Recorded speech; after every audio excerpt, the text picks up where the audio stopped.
And by the way, I think he's a very good speaker. He says he doesn't do this. I'll tell you what he is. He's a great, great football coach. Here, Rex. Great football coach and a great guy. I want to thank Rex and Michelle. Amazing. You know, he won championships in New York, AFC, I think twice. And it always had these teams that were brutal. They were just good. Great defense. And I've been watching, and I'll tell you, you're going to have a very, very good season this year. You watch. It's going to be great, and that's because you have a great coach, and you really do.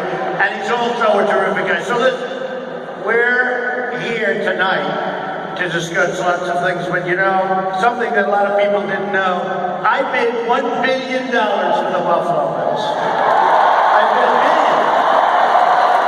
And I sent out a certified letter from a bank, and the bank said Donald Trump will give on 24 hours notice to the NFL $1 billion for the Buffalo Bills, which tells you I love Buffalo, right?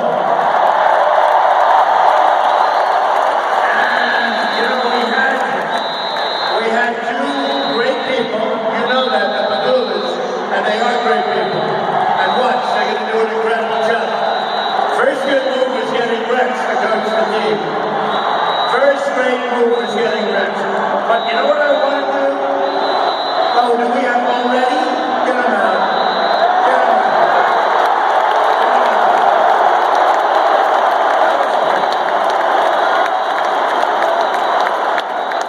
That was quick. You know, they always line up right in front of the cameras. Always right in front of the camera. Yeah, get them out, please.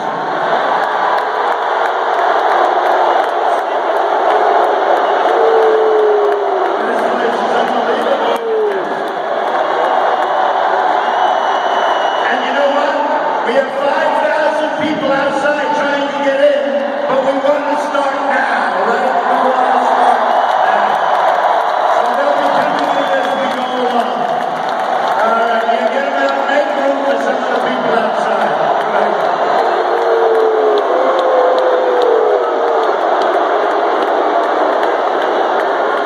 So I will say, I bid $1 billion all cash for the Buffalo Bills, and Terry and Jim came in and they bid more, and I was a little bit like hurt. I thought I would have it and we'd all be together.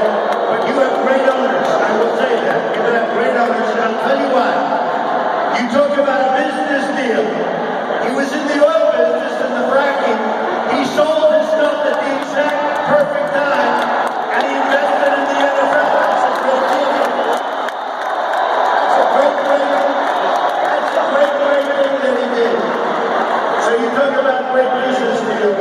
And by the way, the other stuff isn't going in the right direction. So they made a terrific deal. Thank you. Look at this. Yeah, get them out. Go home to mommy.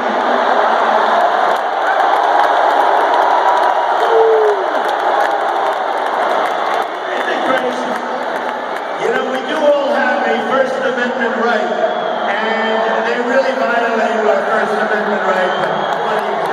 Right? Thank you, man. Right. So just to finish up, they made a great business deal. All deals should be so good. When oil went down, he sold like 2 seconds before the oil went down, invested in the NFL. That's a good investment. And I'll tell you, as owners, and with this great, great coach, you're going to have an unbelievable team this year. And I'm going to be rooting for the Buffalo Bills. Believe me.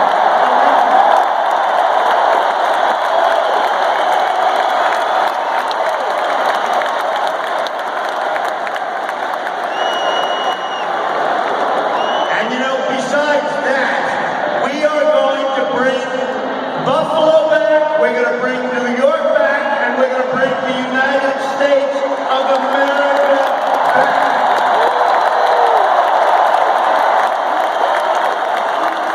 So, on the way up, I always do this.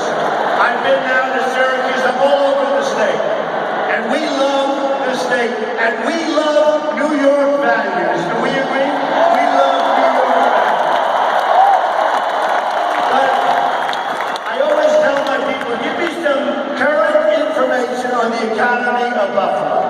Don't get scared and don't feel guilty because it's not your fault. It's politicians representing all of us that have no clue, that are totally incompetent, and these are people that represent us at the highest level, including President of the United States. And look at what's happened here. Listen to this. Do not get discouraged. I'm telling you, we're bringing it back fast. You watch what happens. We're not making bad trade deals. We're going to end all the nonsense, and we're going to bring jobs back to the United States, and that includes Buffalo. That includes. So look, these are right at the book. Buffalo's been hammered by our trade policies. Few cities in America have taken a harder hit. We know that. I know that. I'm here all the time. I have great friends, including Rex here and Michelle. According to the United States Bureau of Labor Statistics, Buffalo has lost nearly half of its manufacturing jobs since 1990. Think of it. Three main reasons: NAFTA, Asian currency manipulation, product dumping, China's entrance into the World Trade Organization. Nearly 40%, and I'm going to stop because I don't want to depress me. Nearly 40% of Buffalo's lost jobs have occurred since 2001. Don't worry. New York State has lost 3 out of 4 of its manufacturing jobs since the 60s. 3 out of 4. So folks, look, here's what's happening. We're making horrible deals. We have people that don't know what they're doing. Companies are moving to Mexico and every place else.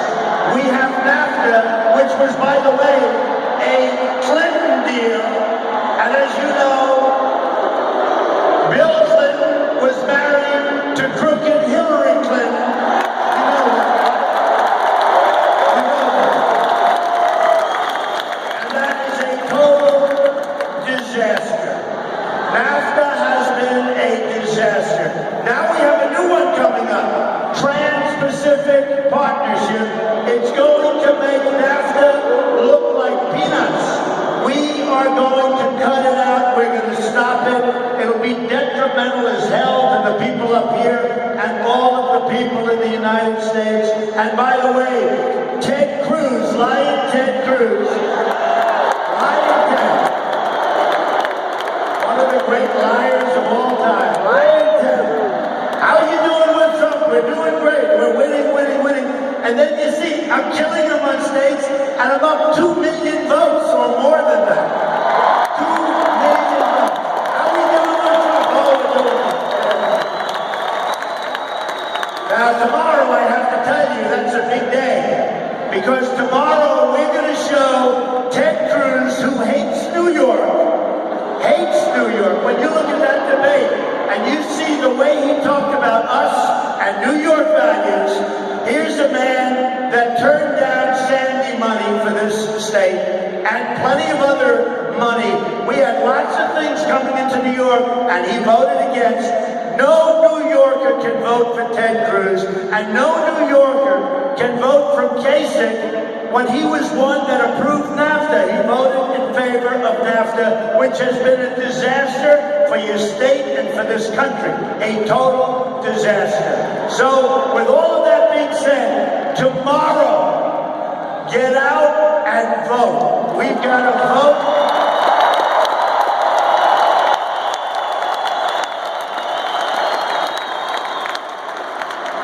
We've got to vote, and you know, Cruz is way, way down in the polls, and Kasich is not even sort of showing up. I think he's 1 for 32, and he's the governor of that state. And if I spent another 2 days, I think I would have beaten him in that state. We were close. And Cruz is just a catastrophe. He didn't even get 50% in his own state. He was way below 50%. And he doesn't represent what we need, and he doesn't represent us on trade and the other things that we need to make America great and to make Buffalo great again, okay? He doesn't. Now, I've been having like an interesting period. I've never done a thing like this. I said I've been a politician for 9 months. Can you believe this? Although it's been interesting. But you know what? Seriously, it takes guts to run for office like this. You know, I never did it before. We've had debates. Every online poll said I won every single debate, which is always nice. And I've been on center stage. We've been #1 virtually since the time I announced. Because people know that not only are we going to get great crowds like this is crazy. You know, when they said we're going to take the arena up in Buffalo, they said, oh, don't do that. It's a massive arena. Look at this place. Just take a look at this.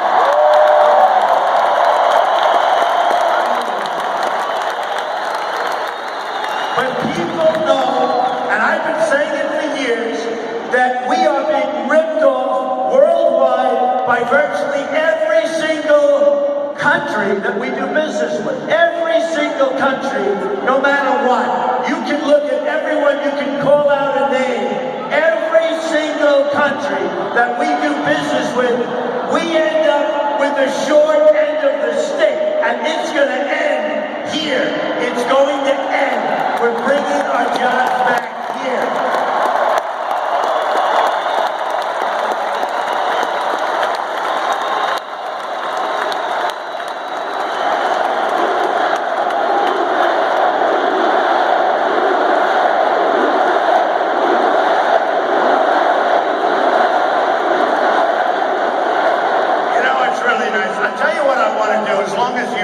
Shouting, and I love to hear it, nothing nicer than USA.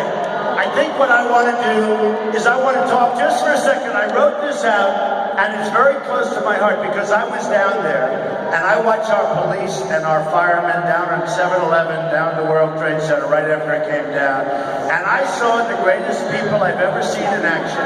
I saw the bravest people I've ever seen, including the construction workers, including every person down there. That's what New York values about. And so I wrote out a little something. And I'd like to talk about the New York values that we all know so well.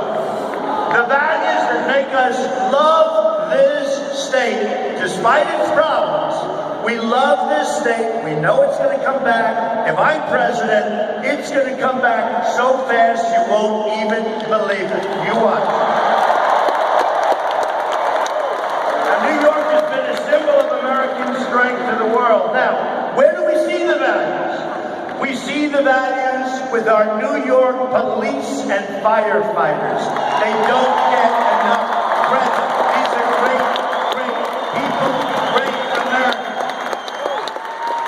We see it with the New York transit workers. You saw what they went through, and you saw the strength and the dedication. We see it with families that go to your parks, Central Park, all of your parks in Buffalo's, your parks, not only in Buffalo, but Syracuse. And I was to every plant, Rochester, Albany. We had 20,000 people in Albany.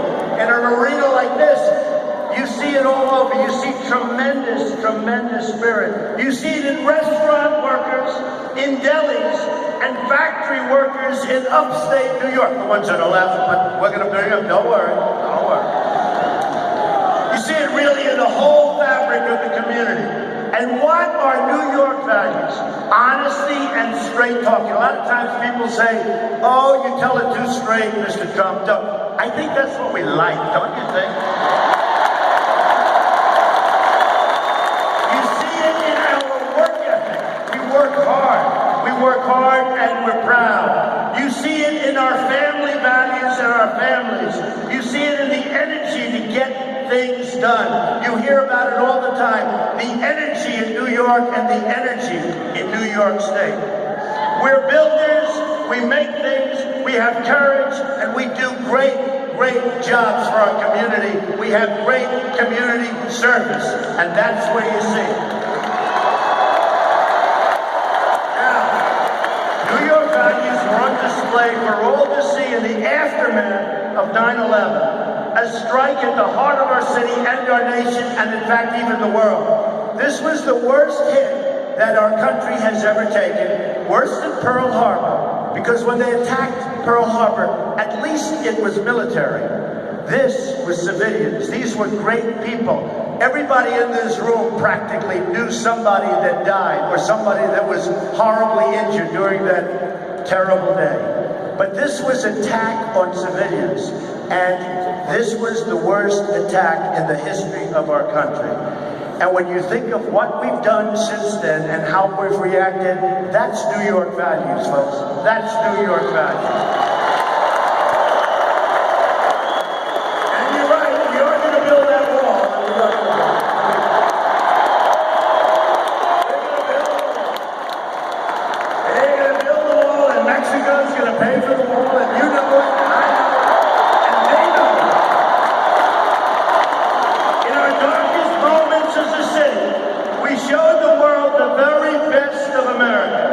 The firefighters and first responders and the police officers and the Port Authority workers, all of them who ran up those stairs knowing that the end could be very near. They knew it. They felt that building.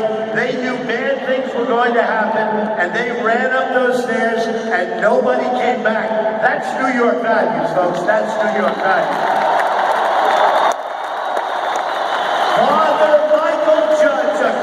The chaplain of the New York City Fire Department, who died providing comfort and prayer to the wounded and the fallen on 9/11, a good friend of many people in this room. He really displayed New York values, and he knew what was coming very, very soon.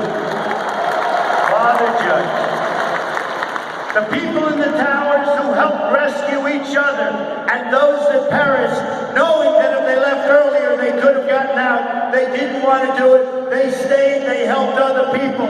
Those are New York values. The restaurants and local businesses who kept their shops open to help the first responders and help people in need, those are first. I'll tell you what, those are really the people when you think in terms of New York values. The bravery, and you never hear about somebody who left, who was running in the opposite direction. These people were going through terror, and you know what happened. Everyone who helped clear the rubble, and I was there, and I watched, and I helped a little bit, but I want to tell you, those people were amazing. Clearing the rubble, trying to find additional lives. You didn't know what was going to come down on all of us, and they handled it. Every small act of kindness, every great act of courage, those are New York values, okay?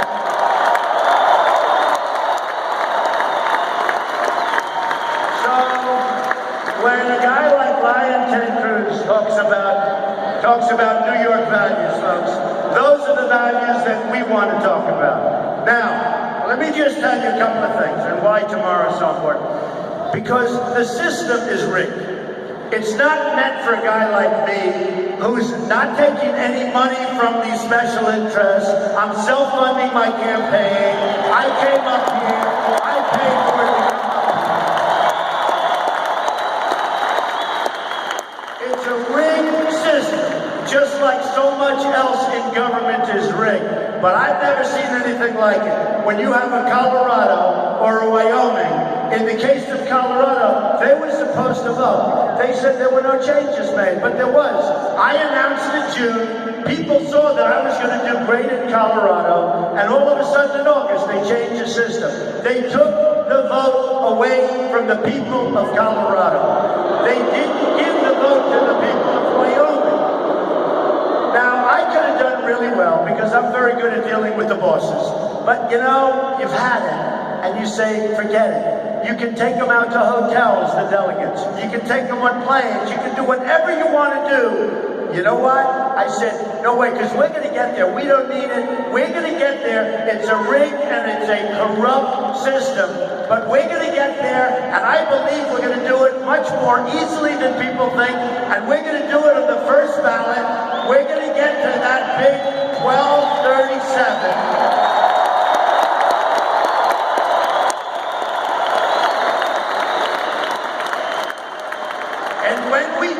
We're going to get a little bit of a race. You know, they all say if it's Trump against Clinton, that's going to be the greatest voter turnout in the history of our country.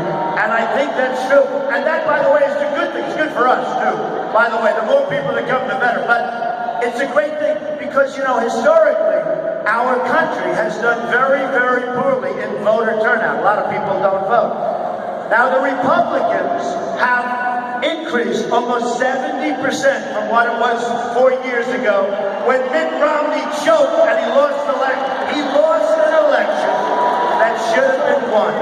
That was an election that was just waiting to be won, and they lost it. They blew it. Same group, same people. They're happy as long as they keep their jobs, as long as they get their consulting money. Same group, same everything. We're going to change it because we're going to win, and we're going to beat crooked Hillary so badly that you're headed.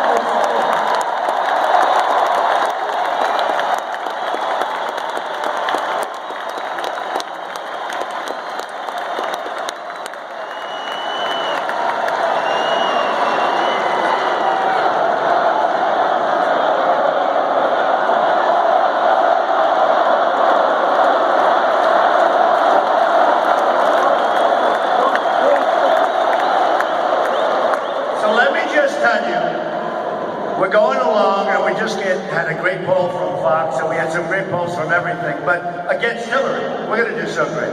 But you have to understand, folks, we haven't even started with crooked Hillary yet. We have not started the game. We haven't. Only about 2 months ago, I did say something, and she went like that. And then Bernie got the credit for doing well. Since then, I don't know if he's lost. And think of it. I'm no fan of Bernie, believe me. But no, that's okay. I am no fan of Bernie. His ideas are very bad, etc., etc. But every week, you see, Bernie won. He wins every time. And then you hear about the crooked system. So you got crooked Hillary with a crooked system. You hear about the system, and they say, and the pundits say, well, Bernie has no chance. Why doesn't he have a chance? He wins. Because the system's rigged. But we're going to unrig the system, and then we're going to clean up the system.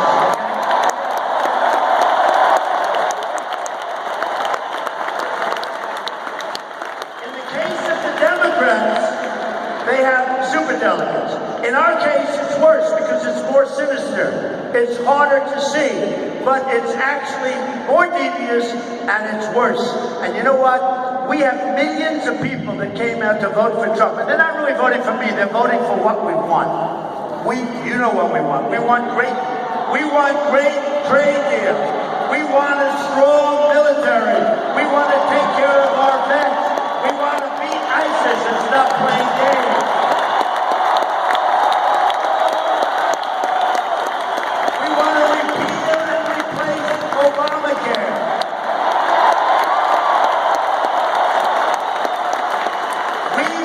Protect our great Second Amendment, so important.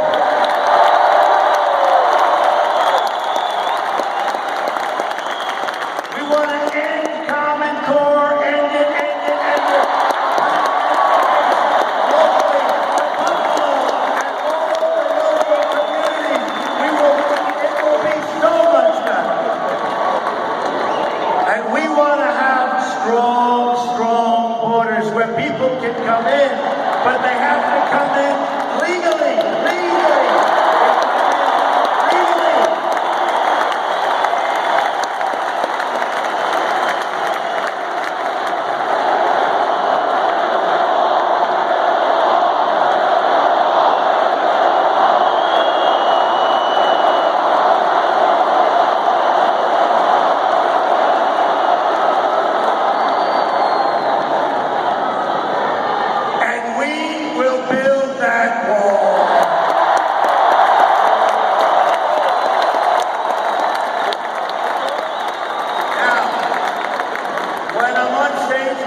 Don't forget, we started off with 17 people. And you know, I get a kick. They say, Donald Trump didn't hit 50%. I'm dealing with 16 people over here. How do you hit 50? You got all these people up there. Then you'd lose 2, you'd lose another 2. They get it down to 12. They get it down to 10. They get it down to 7. I mean, give me a break. Donald Trump didn't hit. I got 14 people up there I'm supposed to hit. but I've won far more states than anybody else, not even close. Not even close. And as we all know, but it's never covered millions of votes more. And it's going to be interesting to see what happens, because I'm saying that we're going to hit the 1237, I believe. Because New York is looking great, but you got to go and vote. And Pennsylvania, and Rhode Island, and every state we're looking at, Maryland, we are looking so good, and Indiana is going to be great, I think, Indiana. We're going to get out to California. I mean, we have a lot of stops, and I'm going to work so hard. And, you know, my family said, Dad, why are you doing this? I said, because honestly, we can do something that's so special. We're going to turn this country around. We're going to make the greatest trade deals ever made. We're going to become so strong, so powerful, so rich, and you're going to be so proud of our country again. We're not going to be the dummies anymore.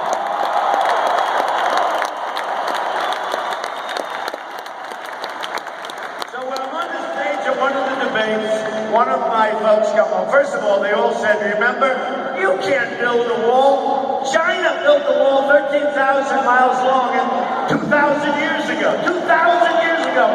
The Great Wall of China. This is the Great Wall of Trump, I guess. I don't know.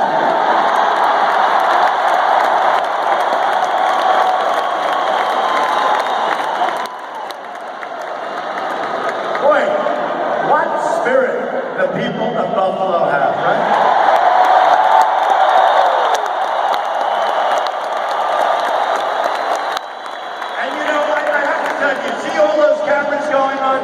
Every night they put us on live. They don't cover anyone else live. They like it live. Some night I'd like to have it not so live so we can really talk, folks. But these are the most, I'm telling you, these are, well, let's see, Lion, Ted, maybe it's pretty. By the way, wouldn't it be interesting if Ted Cruz came in third tomorrow? Won't that be interesting? Honestly, I never thought I was going to see him as one of the last three people. I never thought it was going to happen. I never thought it was going to happen. I could name the other ones, but I don't want to do it. I thought there'd be other people, you know, before we have final victory. I didn't expect to see, honestly, I didn't expect to see either of these two, but that's okay. That's okay. So during one of the debate's over, I had talked about Mexico's going to pay for the wall. I had talked about the wall. And a couple of the participants came up to me. They said, Donald, you know you're not going to build a wall. I said, why not? You can't build a wall. Really? Why not? Tell me why we can't. And they said, I don't know. You know how easy that is? Beautiful precast concrete going up.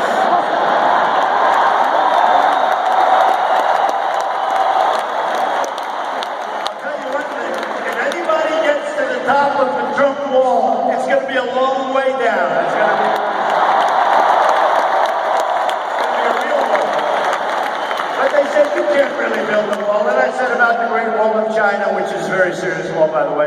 I told them about the Great Wall of China. I said, look, over there, you're talking about 13,000 miles. Over here, you're talking about really 1,000 miles. It's 2,000, but because I have a lot of natural barriers, etc. We have 1,000 miles. They said, you'll never be able to build it. So easy. So easy. When I can build 6,000 units in the middle of Manhattan on the Hudson River, I can guarantee you, this is easy. With all the stuff I put up, with all the environmental permits I had to get for so many different jobs all over the world, on oceans, in Scotland on oceans, where they said you'd never be able to get the approvals. I got the approvals. In New York, in Manhattan, in Washington, in California, no matter where, on the Pacific Ocean, with all of what I've done. Look, I borrowed $1 million, and I turned it in a relatively short period of time into more than $10 billion, okay?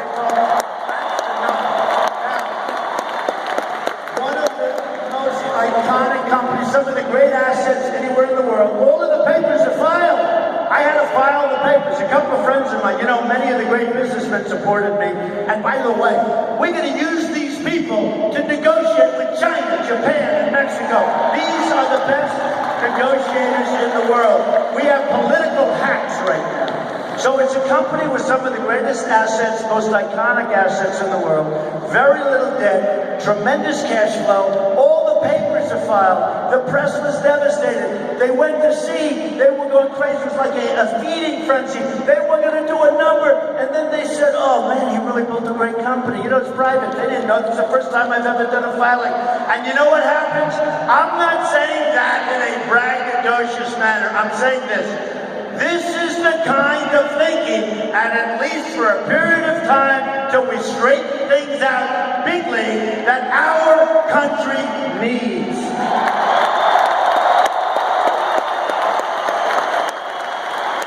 So, you know, I'm conservative, but some of these conservatives, you have all these people. I had so many ads. I had 55. Now, I didn't even believe this. I saw it on television. I had, which you can never believe 100%, so maybe they're 50. Listen to this, I thought it was impossible, but I knew it was a hell of a lot. You heard the story during the golf tournament at Doral, Trump National Doral. Adam Scott is winning. And they said, and now for a commercial. And I've been watching for a week all of these. I said, please, don't let there be a negative Trump ad before we present him with the trophy. So he hits this great shot. They say, and we'll be right back. Trump ad, and I mean the most negative and untruthful. Most of it's untruthful, not all of it, but you know, pretty much.